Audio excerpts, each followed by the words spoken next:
Hi, welcome to the 4th episode of the Spring Virtual Pasture Series Tour. I'm Corina Cheever, a farm planner at Whatcom Conservation District. Today we're going to be visiting with Joel, and he's going to share with us how he's getting ready for irrigating this spring and summer on his pastures. Okay, my name is Joel Wiersma. We have a farm here off of Benson Road in Lynden, and we primarily, as far as what we do here, is board horses, and then we also raise our own hay for both the horses here, and we sell it to other farms. My pasture goals, really my end goal is to get as much production, I guess, out of our fields as possible. So we try to make hay out of these fields. After the horses kind of graze them down, then I want to get them so that I do everything to get forage back so that I can not only make hay from them, but get a good stand for the next coming winter, essentially.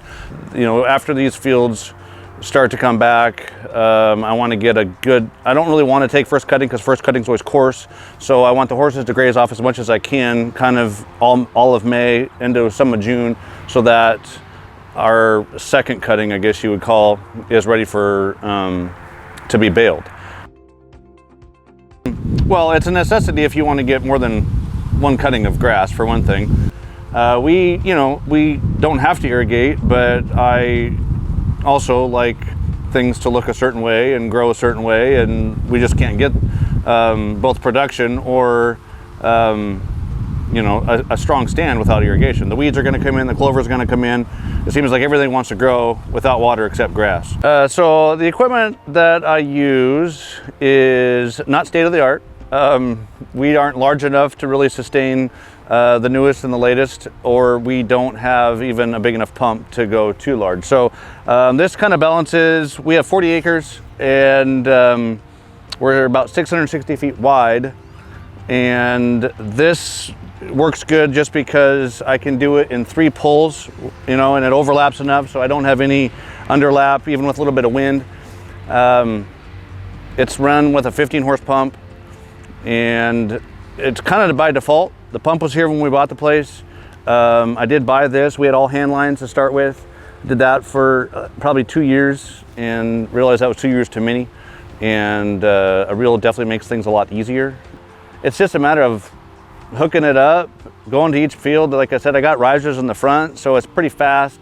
And I pull it out at night when there's less wind, and it's probably, I don't know, I can probably have it all set up and from each pulled in about a half hour is all. Yeah. So we usually irrigate, it's always based upon the weather, but we've irrigated as early as May, but I really don't push it. We have clay ground, so it tends to hold the moisture pretty well, and that also makes for a lot later need for irrigation. Basically, I just go off what the field needs. It just depends on the month, on the summer. Most of the time, it's pretty consistently June, July, August, and September the nights get kind of colder, so it just depends. But yeah, it's typically 4 months out of the year. So that's really what I want to make sure is that whatever I do in the spring, all those processes of regrading, reseeding, refertilizing, and spraying for weeds, that we get a good stand going into the wintertime. The best thing, the tip that we do that I would say is most beneficial is we spray for weeds. And I hate mustard, I hate buttercups, and clover isn't so bad. But one thing a lot of people are against spraying, but we wouldn't have very good grass if we didn't have chemicals, quite frankly. And there's different ways to control it, but I don't like to see weeds out in my field, just like I don't like to see them in the lawn. And I probably that's what makes our best field is the lack of weeds, because there's no sense watering or feeding weeds, because they're not going to really be beneficial in the long run. Thanks for joining us on today's Virtual Pasture Series Tour. You can learn more about the Whatcom Conservation District by visiting our website, and also read about next month's tour, where we will be at a composting facility.